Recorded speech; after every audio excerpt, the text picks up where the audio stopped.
Okay जी, done, start. बिस्मिल्लाहिर्रहमानिर्रहीम। अस्सलाम वालेकुम नाजरीन, उम्मीद करता हूँ आप खैरियत से होंगे।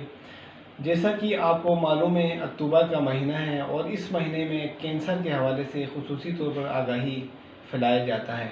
इसी हवाले से आज हमारे साथ मौजूद है डॉक्टर साहिबा, जो कि एक्सपर्ट है टीबी और कैंसर के हवाले से।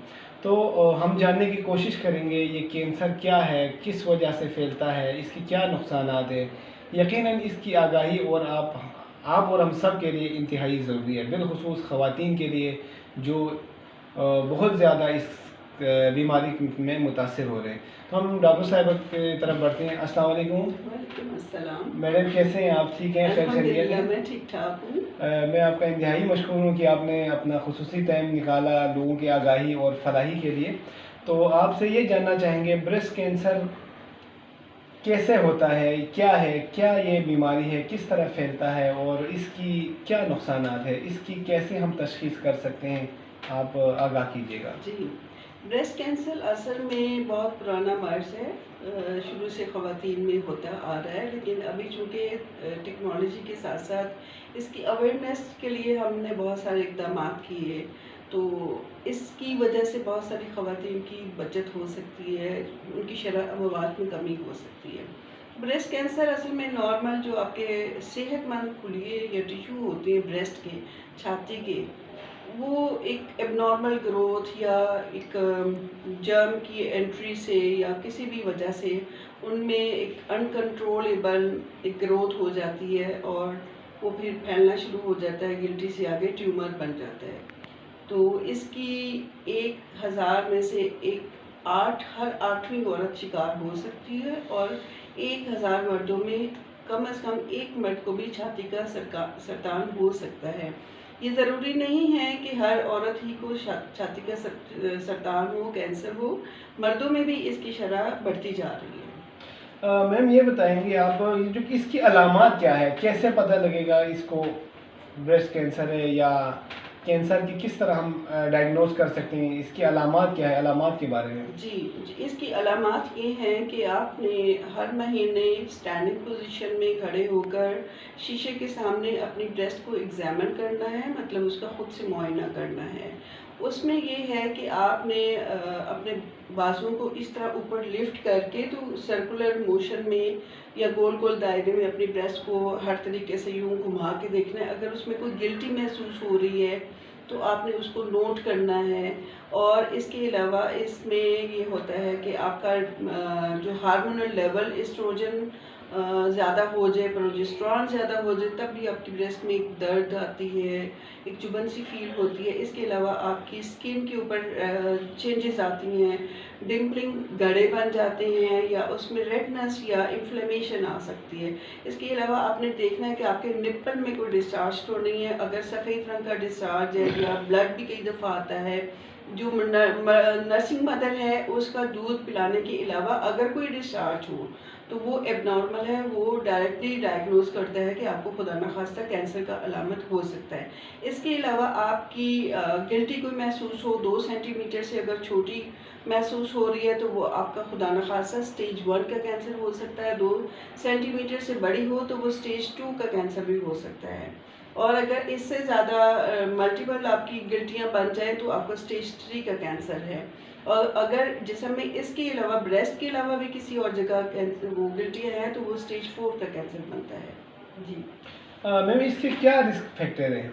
इसके रिस्क फैक्टर में देखें, हमारी जो माएँ थी, हमारी नानियाँ दादियाँ थी, वो हर साल हर 2 साल के लिए बच्चों को दूध पिलाती थी। सबसे बड़ा सेविंग पॉइंट हमारा आप हमारे मतलब कुरान पाक में भी है कि हर माँ अपने बच्चे को 2 साल तक दूध पिलाए। इसमें बहुत बड़ा एक फैक्टर था जो कि हमें बचत करता था ब्रेस्ट कैंसर से।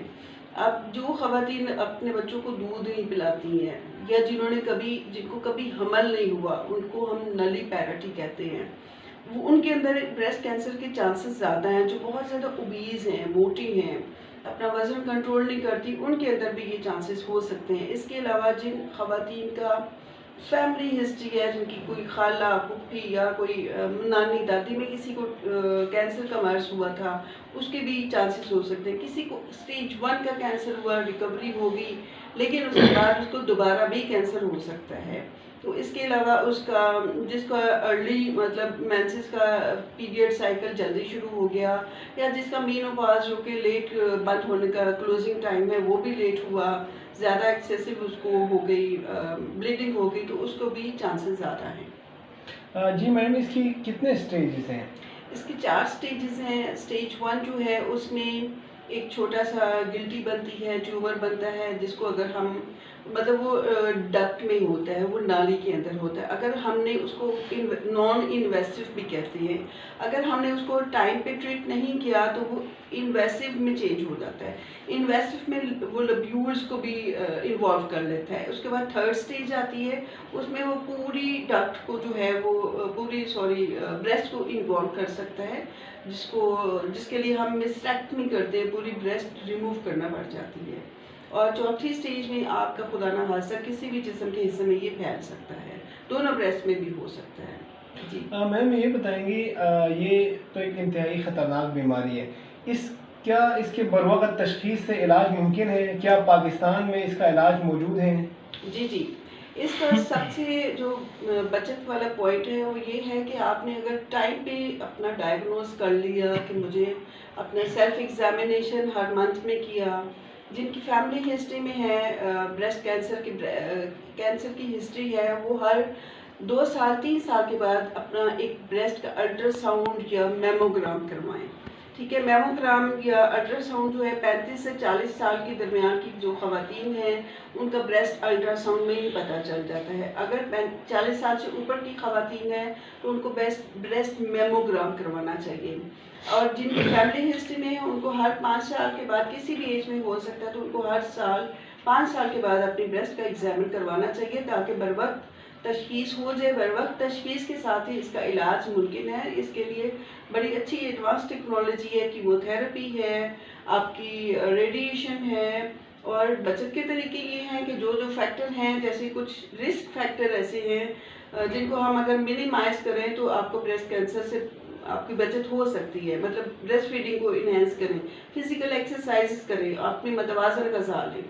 जी जी नाज़रीन, ये आपने आज ब्रेस्ट कैंसर के हवाले से खुसूसी आगाही प्रोग्राम आपको पेश किया गया। यकीनन आपको ये पसंद आएगा। आप सब ने इस प्रोग्राम को दूसरों से भी शेयर करना है, और इंशाअल्लाह इसी तरह की मज़ीद वीडियो भी आप तक पहुंचाते रहेंगे। अगली वीडियो तक के लिए हमें इजाज़त दीजिए। अल्लाह हाफ़िज़।